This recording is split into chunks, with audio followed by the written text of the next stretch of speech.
La bola de Cody Miller le flotan descaradamente y Cody Miller te enchufa el triple para poner por delante otra vez a Estrella Roja. 3 arriba para los de Sasa Obradovic.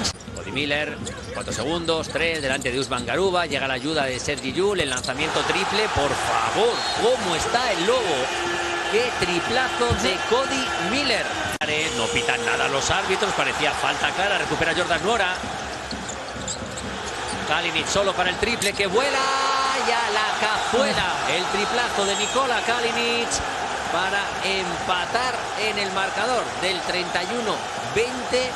hemos pasado a este 33-33. No quiere lanzar. Por dentro Andrés Feliz, le frena Bruno Fernando, no puede recibirla. Tiene Yago dos Santos, faltó ahí decisión. El balón abierto para Jordan Nwora. La finta, el triple del nigeriano hasta el fondo. Triplazo de Jordan Nwora.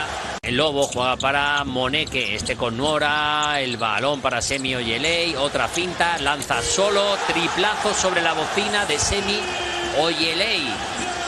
A Mario Hezonja.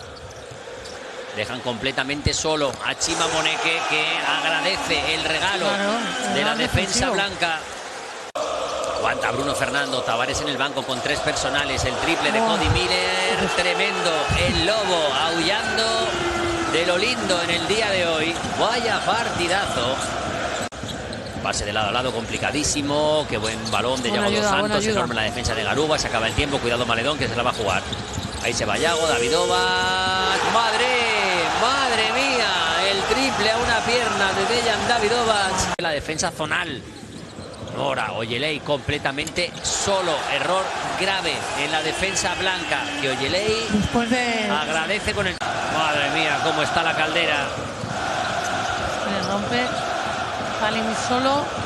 Triplazo de Nikola Kalinic. Esto no hay quien lo pare ya, Valdemoro. 18 arriba el conjunto Cervéno Belic. Tiempo muerto.